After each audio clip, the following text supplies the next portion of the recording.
प्रपच्छा पूछा, रथम रथ पर, आरूढ़ः आसीन, कार्तस्वर सोने से, परिच्छद्दम जटित, मेघ बादल, गंभीरया दोष मुक्त कराते हुए,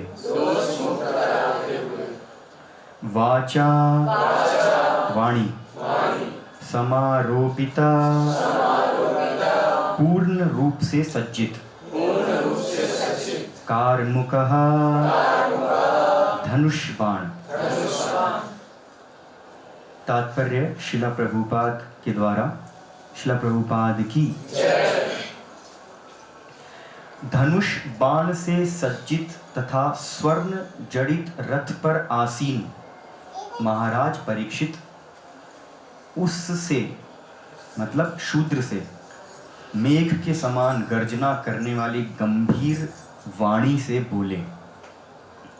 तात्पर्य दुष्टों को दंडित करते हुए हथियारों से लैस राजसी प्राधिकार से संपन्न महाराज परीक्षित जैसा शासक या राजा ही कलयुग के प्रतिनिधियों को ललकार सकता है। तभी इस अधम युग का सामना कर पाना संभव हो पाएगा। ऐसे सशक्त प्रशासनाधिकारी के अभाव में सदैव शांति भंग होती रहती है। चुने हुए दिखावटी प्रशासक अधम जनता के प्रतिनिधि के रूप में कभी भी महाराज परीक्षित जैसे बलवान राजा की समता नहीं कर सकते। राजसी वेश अथवा राजसी शैली का कोई अर्थ नहीं होता। मनुष्य के कार्य ही हैं जिनकी गिनती होती है। आप मेरे साथ दोहराइए तात्पर्य अर्थ। धनुष बाण से सज्जित तथा स्वर्ण जड़ित रथ पर आसीन महाराज परीक्षित शूद्र से मेघ के समान गर्जना करने वाली गंभीर वाणी से बोले। ओम अज्ञानतिमिरान्धस्य ज्ञानाञ्जनशलाकया चक्षुरुन्मिलितं येन तस्मै श्रीगुरवे नमः। नमो विष्णुपादाय कृष्णाप्रेष्ठाय भूतले श्रीमते भक्तिवेदान्तस्वामिने नमः। नमस्ते सारस्वते देवे गौरवाणी प्रचारिणे निर्विशेष शून्यवादी पाश्चात्यदेशतारिणे। जय श्री कृष्ण चैतन्य प्रभु नित्यानंद श्री अद्वैत गदाधर श्रीवासादि गौरभक्तवृंद।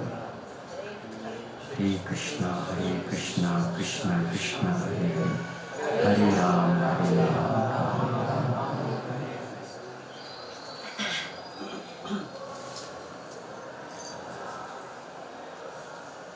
तो आज के श्लोक में हम देख रहे हैं महाराज परीक्षित के आदर्श। गाय के प्रति उनकी क्या भावना है, धर्म के प्रति उनकी क्या संवेदनाएं हैं, और उन आदर्शों को जब ठेस पहुंचती है तो परीक्षित महाराज की क्या प्रतिक्रिया होती है, उनकी कैसी संवेदना है, उनका कैसा रेस्पॉन्स है, रिएक्शन है। तो परीक्षित महाराज धनुष बाण से सज्जित स्वर्ण जड़ित रथ पर आसीन होकर शूद्र से, ये जो शूद्र था जो गाय को प्रताड़ित कर रहा था, बैल को प्रताड़ित कर रहा था, उससे मेघ के समान गर्जना करने वाली गंभीर वाणी से बोलते हैं। तो परीक्षित महाराज के जो आदर्श हैं सनातन धर्म के प्रति, गाय की रक्षा के प्रति, राज धर्म का पालन करने के प्रति उनकी जो जिम्मेदारी है उन्होंने उन आदर्शों को कितना मूल्य दिया है, कितनी वैल्यूज दी हैं, और उन मूल्यों को जब कभी ठेस पहुंचती है तो परीक्षित महाराज किस संवेदना के साथ उससे लड़ते हैं। कल्पना कीजिए आपके बैंक अकाउंट में किसी ने 1 करोड़ रुपए वाइट मनी ट्रांसफर किए, तो जो मनी जब आपके पास आता है उस धन को आप किस दृष्टि से देखते हैं? मैं क्या करूंगा इस धन का?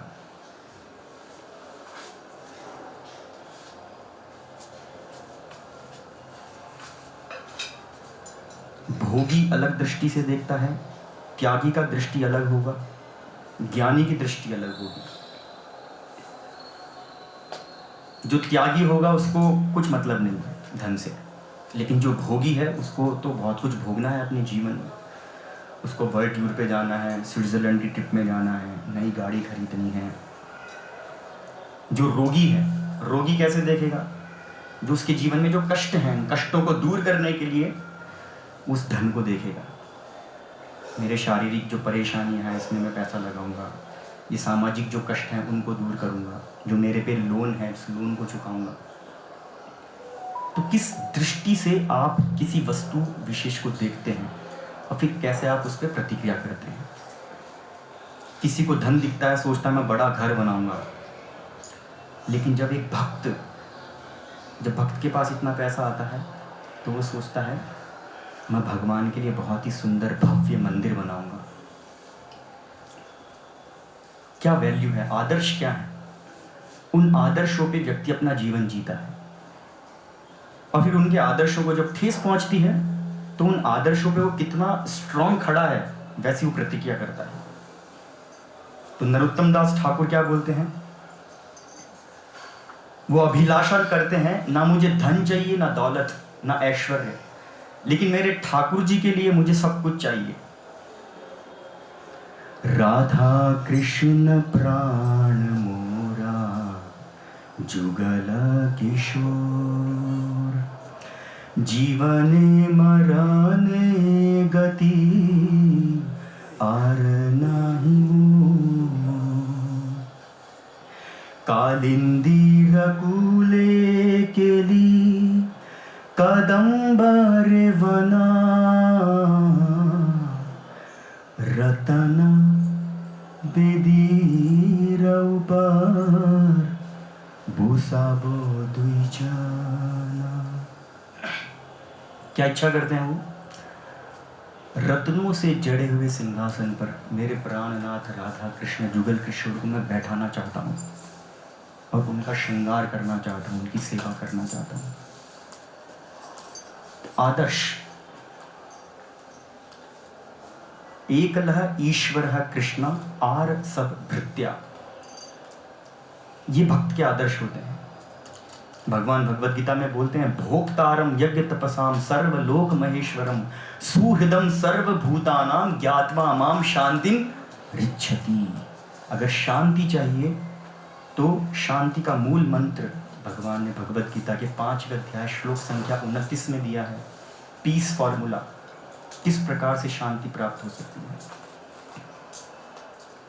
अकाम सर्व काम एव वा उदार, व्यक्ति कितनी ही कामना कर ले बट उसकी कामनाएं कभी शांत नहीं होगी, लेकिन एक भक्त अतैव शांत।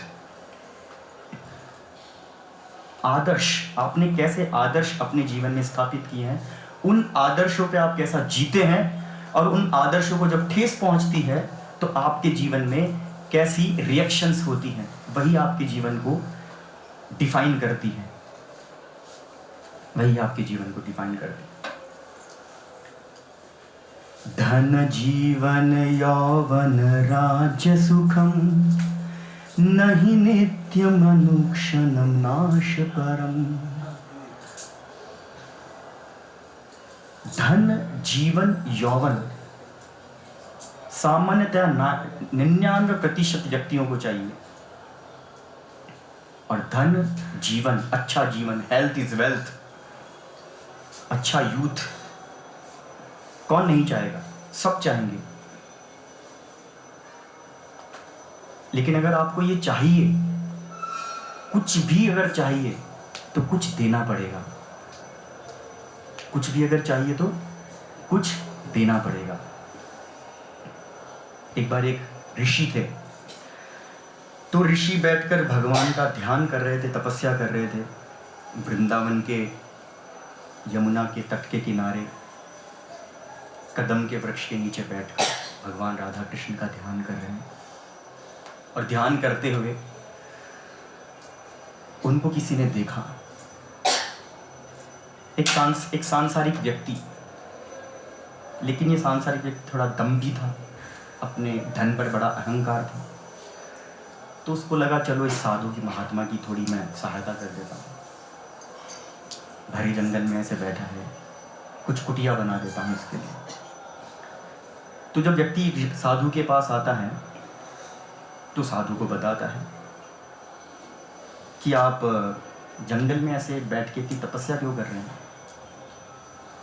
मैं आपके लिए एक बड़ा सुंदर भव्य महल बना देता हूँ, घर बना देता हूँ, वहाँ पे बैठ के भजन कीजिए। तो साधु क्या बोलता है, इस वृक्ष के ऊपर चिड़िया का घोंसला है, और जब कभी बारिश आती है तो उस घोंसले में पानी भी गिरता है।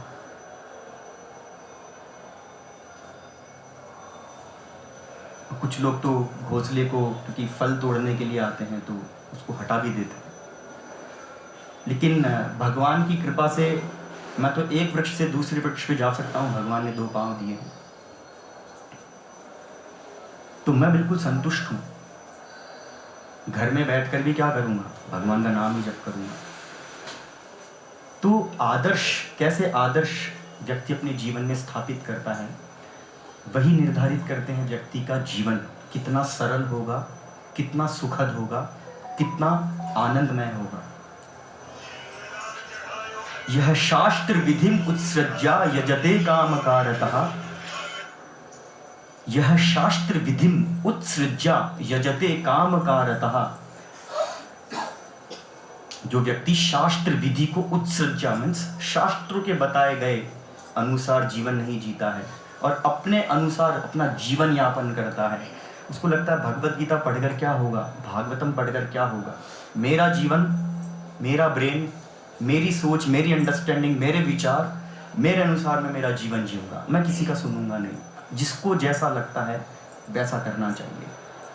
तो भगवान कृष्ण, पूर्ण पुरुषोत्तम भगवान कृष्ण क्या बोलते हैं, यह शास्त्र विधिम उत्सृज्या, जो व्यक्ति शास्त्रों में बताई गई विधि को उत्सृज्या छोड़ देता है, यजते कामकारतः, और अपना जीवन में अपने काम, बोलता ना मेरा काम ही मेरी पूजा है।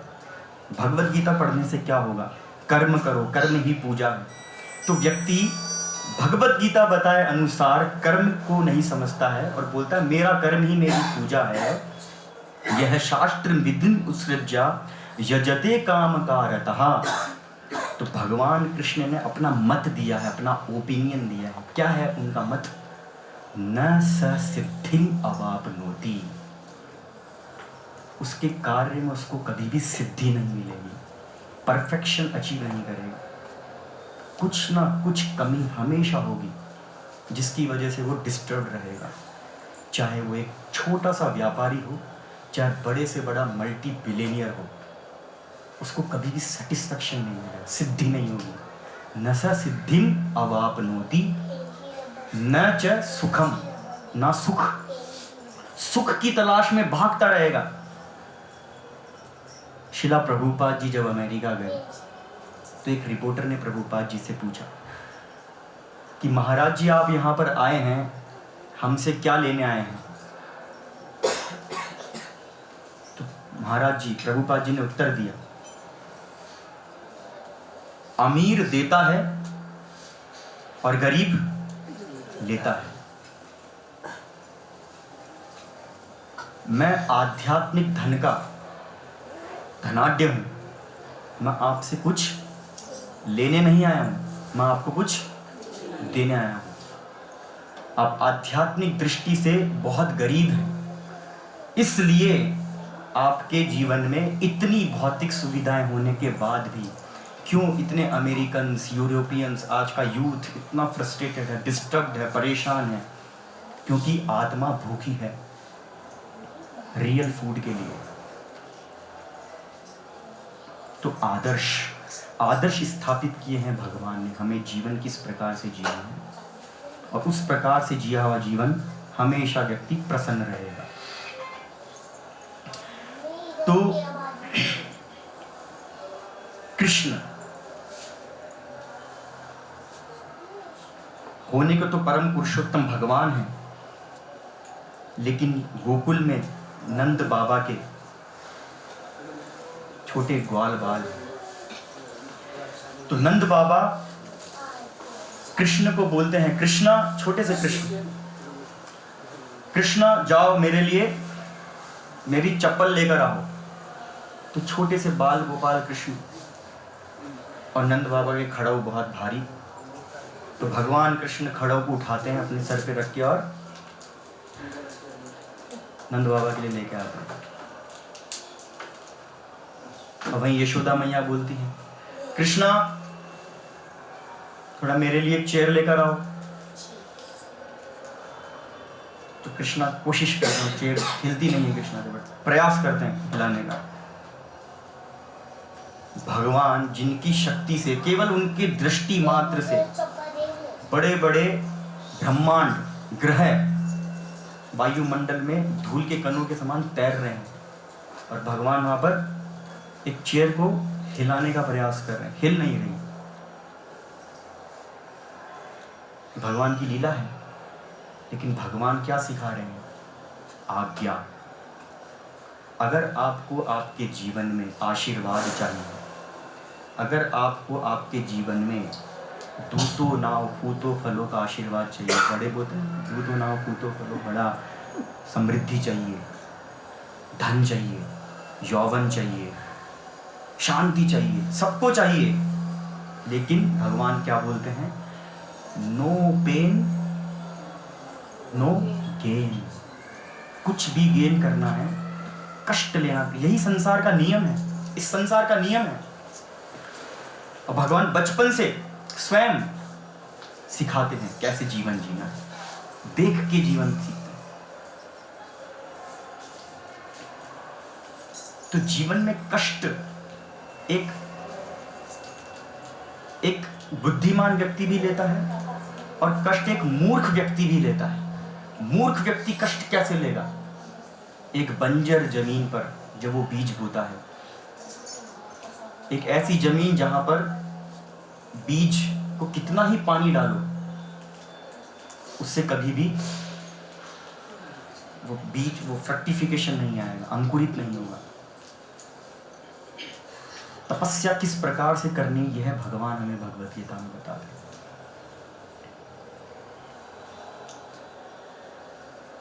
No pain no gain.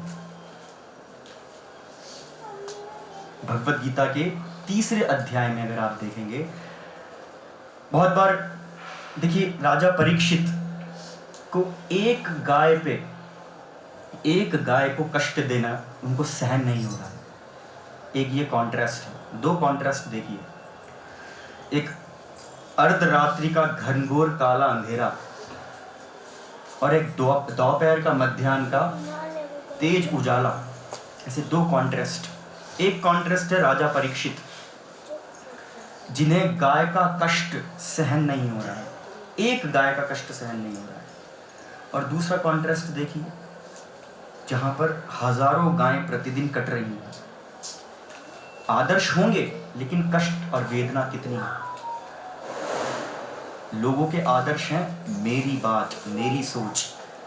अगर मेरी बात काटी तो गुस्सा आएगा, गाय काटी तो गुस्सा नहीं आएगा, लेकिन मेरी बात काटी तो गुस्सा आता है। लोगों में संवेदना किस लेवल की है? जहां एक संवेदना है, गुरुकुल में सिखाया जाता है कि कैसे हम अपनी इंद्रियों पे संयम लाएं। हमारे जो दुश्मन हैं, हमारा जो मन है, अगर किसी ने हमारी इंसल्ट कर दी तो क्या हमारे में शक्ति है उसे सहन करने की? नहीं। लेकिन एक संवेदना इधर है, एजुकेशन सिस्टम, जहाँ पे किस प्रकार के आदर्श दिए जाते हैं। छोटे छोटे बच्चों को क्या आदर्श दिए जाते हैं कि अगर किसी ने कुछ बोल दिया तो पलट के जवाब देना है, एटीट्यूड में रहना है। तो सब डिपेंड करता है एजुकेशन पे, कैसे आदर्श हमने अपने जीवन में स्थापित किए हैं और फिर उन आदर्शों के अनुसार हम कैसा जीवन जी रहे हैं। गाय कटना तो छोड़ो, हजारों लोग भी मर जाएं तब भी संवेदना नहीं है। किसी के लिए गाय माता है और किसी के लिए गाय पशु है और किसी के लिए गाय उसका भोजन है।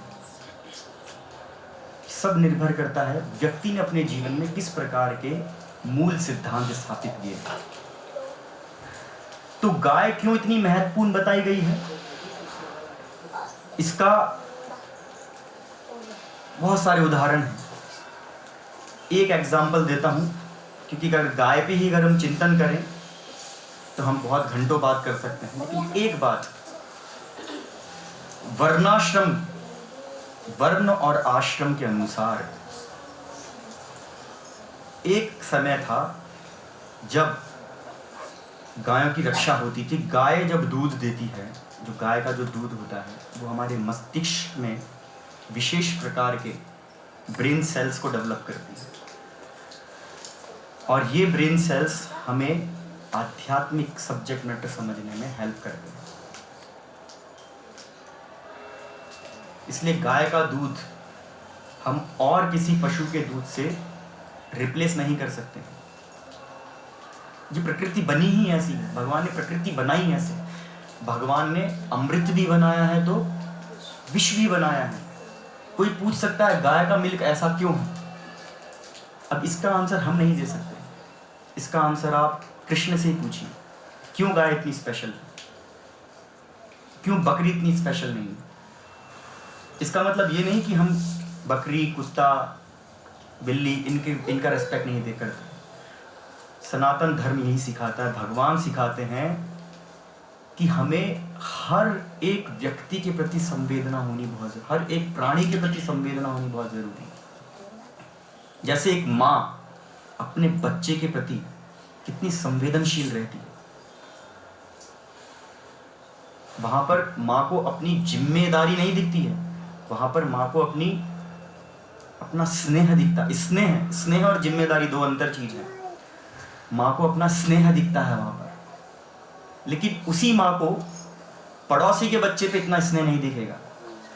पड़ोसी का बच्चा अगर तरक्की करेगा तो ईर्ष्या भी आ सकती है, मेरा बच्चा क्यों नहीं। तो अपना स्नेह, तो कृष्ण क्या बोलते हैं, पितामह अस्य जगता माता धाता पितामहः वेद्यम पवित्रम ओमकारा ऋग साम यजुरेव च। जो कृष्ण है वे हम सभी के पिता हैं। तो जैसे एक पिता अपने बच्चे के प्रति बहुत सोचता है, कृष्ण हर एक प्राणी जीव जंतु के बारे में सोचते हैं। इसलिए कृष्ण बोलते हैं सुहृदम। सुहृद ये संस्कृत शब्द है, सुहृद। एक होता है मित्र, एक होता है सखा और एक होता है सुहृद। एक होता है मित्र, सखा और सुहृद। तो कृष्णा बोलते हैं सुहृदम, इस संसार का हर एक जीव प्राणी मेरा क्या है, दिल का टुकड़ा है। इतना स्नेह है भगवान को, इतना प्रेम है। एक बार एक किसान भगवान के पास मंदिर में जाता है और अपनी प्रॉब्लम बताता है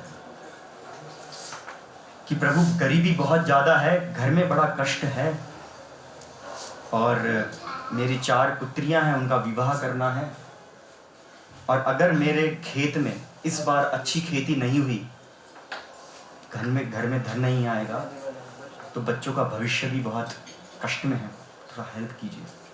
इस बार बहुत बारिश होनी चाहिए। भगवान से प्रार्थना करके फिर थोड़ी देर बाद मंदिर में एक और व्यक्ति आता है और ये भी भगवान से प्रार्थना करता है, लेकिन इसकी प्रार्थना बिल्कुल उल्टी है, अपोजिट। क्योंकि वो क्या था? कुम्हार था। वो मिट्टी के बर्तन बनाता है, और मिट्टी के बर्तन बारिश के दिनों में सूखेंगे नहीं, बारिश के दिनों में सूखेंगे नहीं तो व्यापार नहीं होगा। तो उसने भी भगवान से प्रार्थना की कि प्रभु जैसे तैसे बारिश रोक दीजिए, खूब धूप आए, खूब धूप आए। तो विश्वास उस कुम्हार को भी है और विश्वास उस किसान को भी है, और दोनों भगवान के बच्चे हैं। भगवान किसकी सुनेंगे? किसान की सुनेंगे या कुम्हार की सुनेंगे? अगर दोनों की सुनेंगे, कुछ तो होना चाहिए, बारिश तो होनी चाहिए, या फिर बारिश नहीं होनी चाहिए। और भगवान बोलते हैं मेरे तो सभी प्रिय हैं।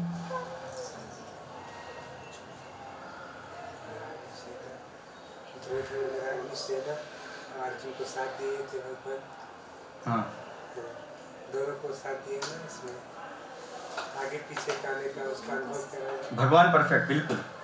अर्जुन को भी डिमांड पूरी करी, दुर्योधन की भी डिमांड पूरी करी। लेकिन भगवान बोलते हैं इस संसार को चलाने का एक नियम है, और वो नियम क्या है? वो नियम है सह यज्ञा प्रजा सृष्टा पुरोवाच प्रजापति अनेन प्रसविश्विद्धेना स इष्ट पुष्ट काम दुख। जिसने जितना दिया है उसको उतना मिलेगा, सबके लिए बराबर है। जिसने जितना दिया है उसको उतना मिलेगा। यही है कर्मजाल।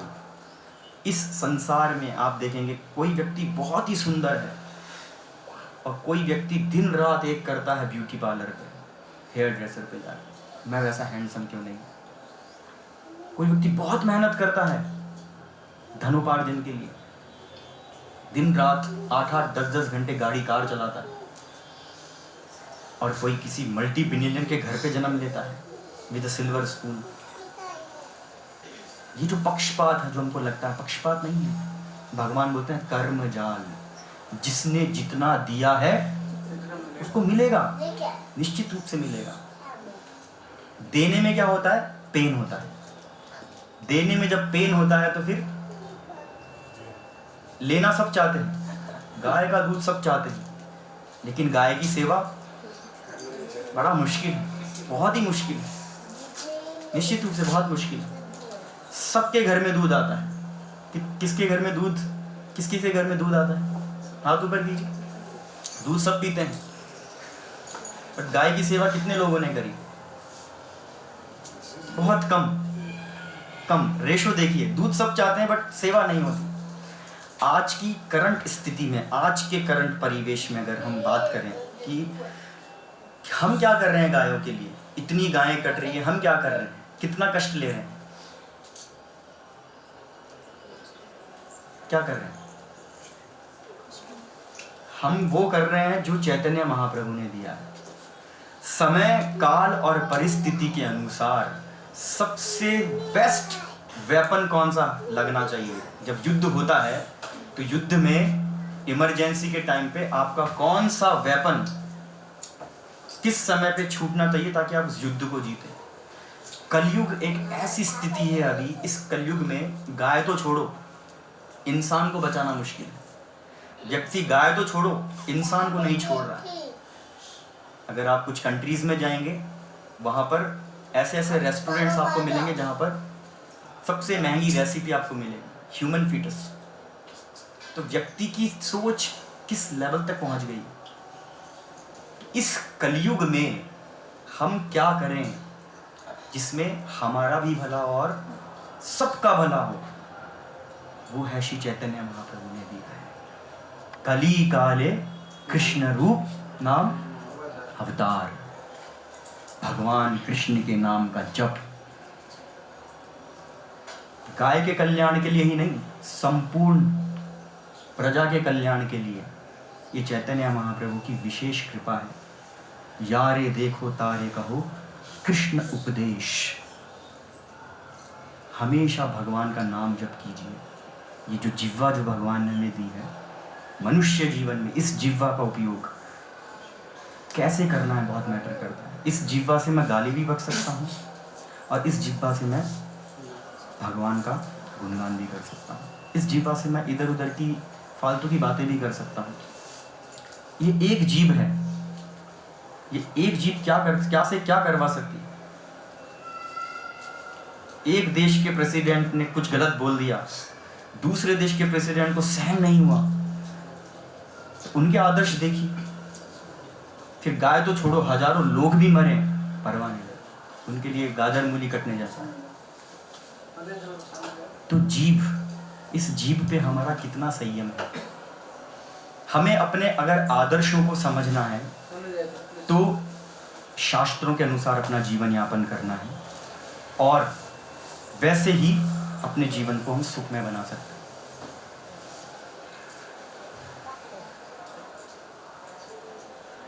जिह्वे पिबस्वा, क्या है? भीलवा मंगल ठाकुर बहुत ही सुंदर गाइडेंस देते हैं। जिह्वे पिबस्वा अमृतेव देवम नामानि कृष्णस्य मनोहराणि समस्त भक्तार्थ विनाशनानि गोविंद दामोदर माधवेति। इस जीभ का उपयोग भगवान के नाम का उच्चारण करके उस रस को पियो। भगवान कृष्ण क्या बोलते हैं? सततम कीर्तयन्तो माम, सदैव मेरा कीर्तन करो, कृष्ण बोल रहे हैं। हनुमान जी क्या बोल रहे हैं? श्री राम श्री राम श्री राम श्री राम जय जय राम। ये हनुमान जी का वैल्यू सिस्टम है कि मुझे मनुष्य जीवन अगर मिला है, हमें इस जीव का कितना यूज करना है। नारद मुनि नारायण नारायण नारायण नारायण। चैतन्य महाप्रभु हरे कृष्णा कृष्ण कृष्ण हरे हरे, हरे राम राम राम हरे हरे। तो जितना हम अपनी जीभ को शास्त्र विदित पथ फॉलो करते हुए, अनुसरण करते हुए, अगर हम इस जीभ को यूज करेंगे, अपने मन को भगवान में लगाएंगे, भगवान हमें सद्बुद्धि देंगे किस परिस्थिति में हमें कैसे एक्शन और कैसे रिएक्ट करना है। जैसे देखिए परीक्षित महाराज गाय के दर्द को सहन नहीं कर पा रहे हैं। जब गाय के दर्द को सहन नहीं कर पा रहे हैं तो खड़े हो रहे हैं पनिशमेंट देने के लिए। तो आदर्श भी है, आदर्श के साथ साथ जब आदर्श की क्षति हुई तो उससे लड़ने की शक्ति भी है। तो हमारे जीवन में क्या है? हमारे जीवन में हो सकता है हमारे लिए आदर्श हैं, हाँ मुझे नाम जप करना चाहिए, मुझे भगवान का अच्छा विग्रह का सेवा करना चाहिए, आदर्श हमें भी पता है। लेकिन उन आदर्शों की मूल्यता, वैल्यू कितनी गहरी है, और जब कभी कष्ट आते हैं तो उनसे लड़ने के लिए कितनी शक्ति है हमारे पास, वो भी निर्भर करता है। उसके लिए हमें तैयार करना है अपने आप। जैसे हरिदास ठाकुर को जब कष्ट आए, उनके जब भजन में बाधा आई, तो हरिदास ठाकुर विचलित नहीं हुए, सतत रूप से नाम जप करते थे। भक्ति विनोद ठाकुर,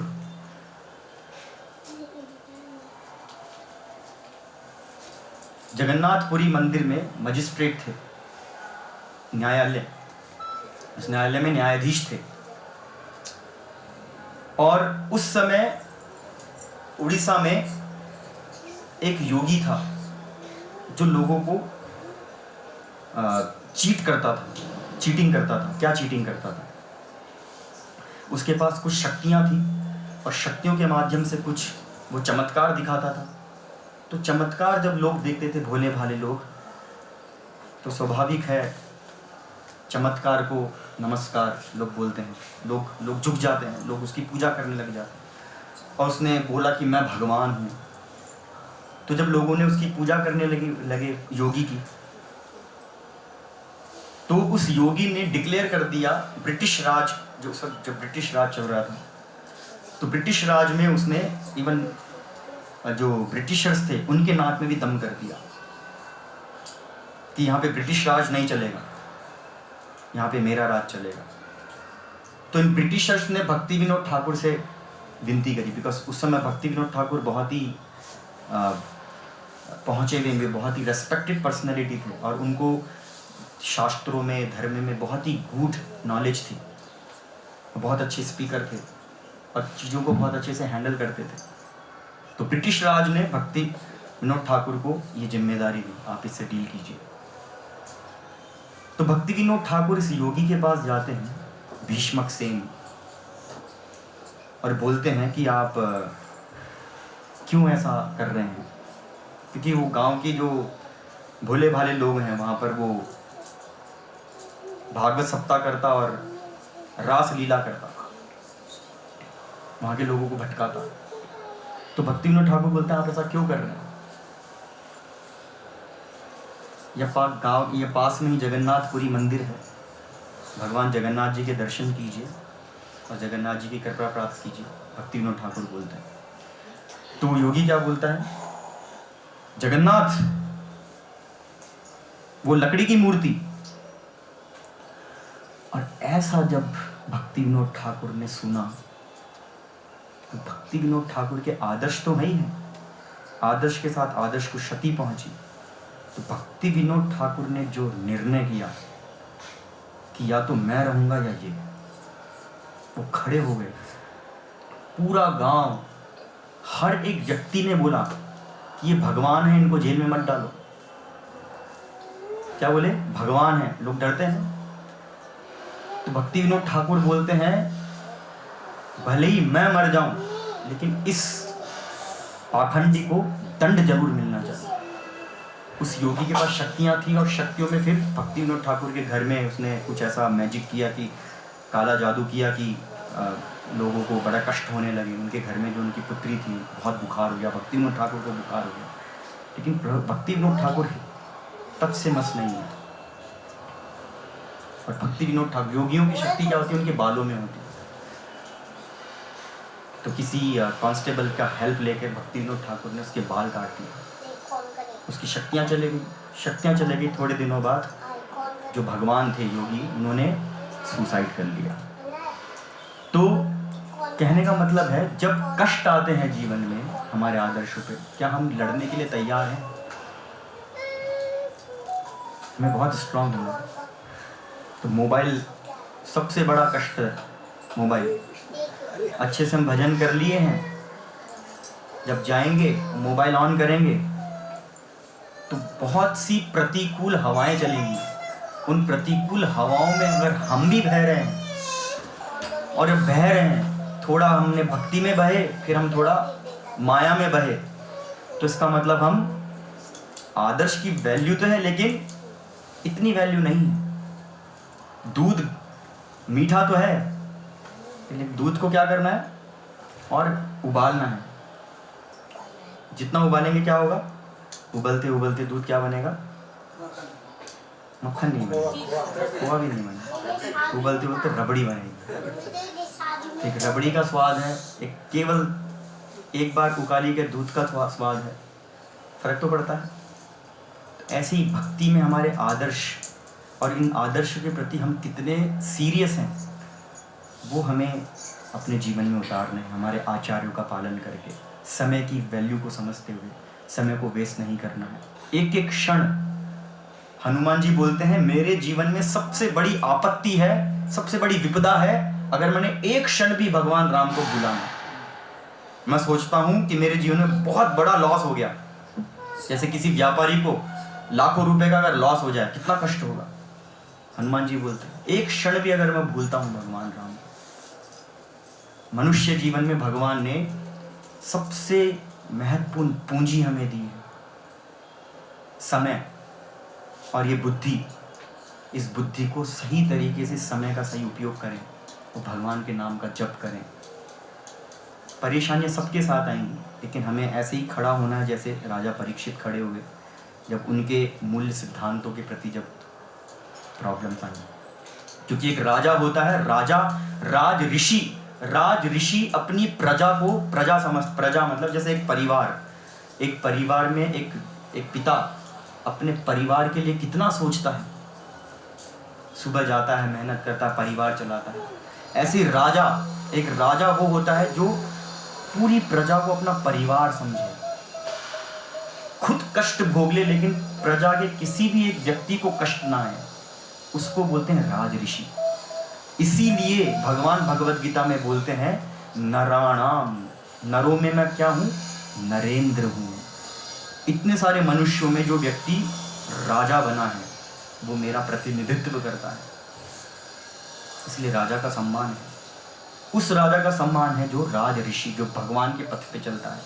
जैसे भगवान बोलते हैं मेरे लिए सभी बहुत प्रिय हैं, सभी को मैं सब देता हूँ, ऐसे ही राज ऋषि के लिए हर एक प्राणी विशेष महत्व रखता है।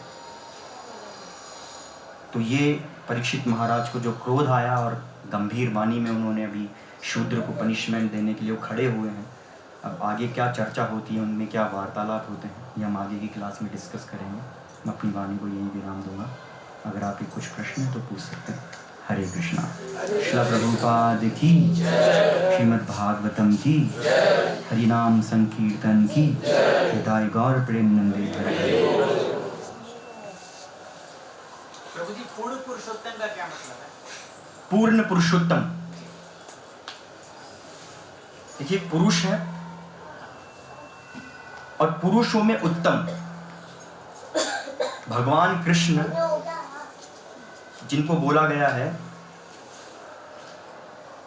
अष्टगुण सिद्ध योगेश्वर, अष्टगुण सिद्ध योगेश्वर, षड ऐश्वर्य पूर्ण परमेश्वर, षड ऐश्वर्य पूर्ण परमेश्वर। तो भगवान परम पुरुष उत्तम है, सभी पुरुषों में उत्तम है।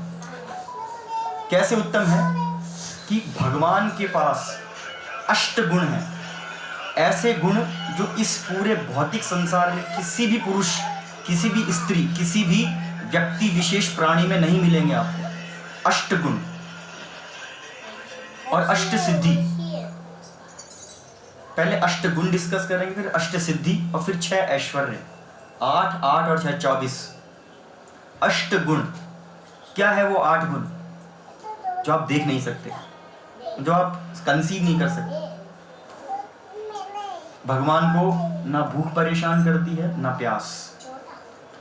सबको भूख लगती है, सबको प्यास लगती है। भगवान पुरुषोत्तम है, क्यों? उनको भूख प्यास नहीं लगती है। ये भगवान जो ठाकुर जी खाते हैं राजभोग, ये तो उनकी लीला है।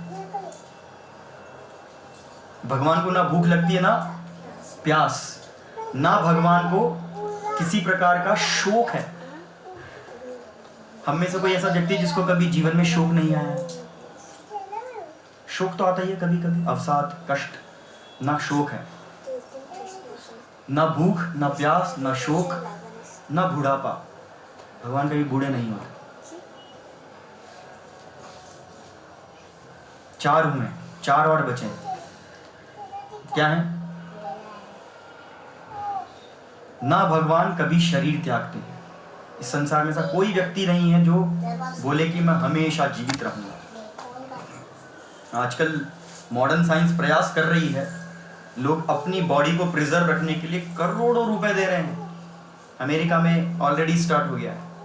केवल अपनी बॉडी को प्रिजर्व करने के लिए पहले से ही वो करोड़ों रुपए देते हैं कि मेरी बॉडी हमेशा ऐसे ही जैसा मैं हूँ, मेरी स्किन ड्राई नहीं होनी चाहिए, फ्रेश रहनी चाहिए, शायद मैं कभी वापस से जिंदा हो जाऊं। ऐसी कल्पना लोग। बट जिस व्यक्ति ने शरीर छोड़ दिया वापस उस शरीर में नहीं आ सकता। तो भगवान के 5 गुण हैं, बाकी 3 क्या है? भगवान कभी भी, भगवान कृष्ण कभी कुछ संकल्प ले लेते हैं तो वो संकल्प होके रहता है। हमारे संकल्प भगवान ने जस्ट सोचा है और हो गया। भगवान ने सोचा जब क्रिएशन होनी चाहिए, क्रिएशन हो गई। भगवान की डिजायर्स भगवान की जो भी इच्छाएं होती हैं वो पूर्ण रूप से न्यायपूर्ण होती है। हमारी इच्छाओं में फिर भी हम गलत कर सकते हैं, बट भगवान की इच्छाएं परफेक्ट होती हैं। और 8वां है भगवान कृष्ण कुछ भी करें उनको पाप नहीं लगता है। भगवान कृष्ण दिखने में लगता है अरे भगवान ने नियम तोड़ दिए, युद्ध के नियम तोड़ दिए, सामाजिक नियम तोड़ दिए, लेकिन भगवान को कभी पाप नहीं। अगर हम नियम तोड़ेंगे तो हमें पाप लगेगा। अष्ट गुण, अष्ट सिद्धि। तो अष्ट सिद्धि क्या है? जाने की। तो हनुमान जी के अंदर भी वही गुण है। देखिए जो भगवान का भक्त होता है ना, भगवान के भक्त में भी वो गुण आने लग जाते हैं। God and godly. हम कभी भगवान नहीं बन सकते, लेकिन अगर भगवान के पथ का पालन करते हैं तो वैसे गुण आते हैं। अष्ट गुण, अष्ट सिद्ध योगेश्वर, योगी हैं भगवान कृष्ण। ब्रह्मा जी ने प्रयास किया एक बार कृष्ण को चीट करने का, सारे ग्वाल बालों को चुरा लिया, गायों को चुरा लिया। देखो तो सही नारायण क्या करते हैं अभी। तो नारायण ने ऐसी लीला रची, उतनी संख्या में, जितनी संख्या में गायें चोरी हुई हैं उतनी गायें हो गई, उतनी संख्या में जितने मित्र उनके चोरी हैं उतने मित्र हो गए। ब्रह्मा जी की भी इच्छा पूरी करी, देखो मेरा वैभव। और वृंदावन की सारी गोपियों की भी इच्छाएं पूरी करी। सबकी बहुत इच्छा थी कि मेरा पुत्र कृष्ण जैसा क्यों नहीं है। सारी माताओं को कृष्ण इतने प्रिय लगते थे, अपने पुत्र से ज्यादा इसने कृष्ण पे था। काश मेरा पुत्र भी कृष्ण होता। भगवान ने उनकी भी इच्छा पूरी करी। अष्ट गुण सिद्ध योगेश्वर, षड ऐश्वर्य पूर्ण परमेश्वर, इसलिए परम पुरुषोत्तम भगवान है। षड ऐश्वर्य, भगवान कृष्ण से सुंदर कोई नहीं संसार में। कंदर्प कोटि कमनीय विशेष शोभम। एक बार कामदेव स्वयं भगवान कृष्ण की सुंदरता को उनको रिझाने के लिए पहुंचते हैं। कामदेव खुद कामित हो जाते हैं भगवान की ब्यूटी को देख के। वही कामदेव एक बार शिव जी के पास भी जाते हैं। शिव जी डिस्टर्ब हो जाते हैं, अरे मेरी साधना डिस्टर्ब कर दो। और शिव जी ने कामदेव को भस्म कर दिया गुस्से में। और वही कामदेव माता रुक्मणी के गर्भ में आते हैं, प्रद्युम्न। तो भगवान कृष्ण जब कामदेव को देखते हैं तो गुस्सा नहीं हुआ, कृष्ण को गुस्सा नहीं आया। कृष्ण ने क्या किया? कृष्ण ने मोहित कर लिया। इतने सुंदर है मदन मोहन, सबसे सुंदर है, धनवान है, बलवान है, कीर्तिमान है, और क्या है? सुंदर है, बलवान है, धनवान है, कीर्तिमान है, त्याग सबसे लास्ट में आया। Most beautiful, most powerful, most wealthiest, most famous, कीर्तिमान, मोस्ट बुद्धिमान। भगवान की भगवद गीता पढ़िए, समझ में नहीं आती, एक बार पूरा जीवन पढ़िए। भगवान ने कितनी डिटेल सब कुछ दिया है कृष्ण ने। मोस्ट बुद्धिमान, तो सौंदर्यवान होकर भी, बलवान होकर भी, बुद्धिमान होकर भी, कीर्तिमान होकर भी, ऐश्वर्यवान, इतना कुछ होकर भी क्या भगवान पूर्ण रूप से त्यागी, कोई अटैचमेंट नहीं है। व्यक्ति के पास थोड़े से गुण आते हैं, स्किल्स आते हैं तो क्या होता है? अहंकार, अटैचमेंट। भगवान को कोई अटैचमेंट नहीं। भगवान ने उस वृंदावन धाम को छोड़ा जहां पर भगवान के सबसे प्रिय भक्त, क्योंकि भगवान को धर्म की स्थापना करनी थी, तो भगवान मथुरा गए, द्वारका गए। त्याग, भगवान ने पूरा ब्रह्मांड जगत बना दिया, यहाँ पे व्यक्ति छोटी छोटी जमीन के लिए लड़ता है। भगवान को कोई अटैचमेंट नहीं है, सब कुछ भगवान का है, इसलिए भगवान पूर्ण पुरुषोत्तम है। हम यहाँ पे विराम देंगे। श्रील प्रभुपाद की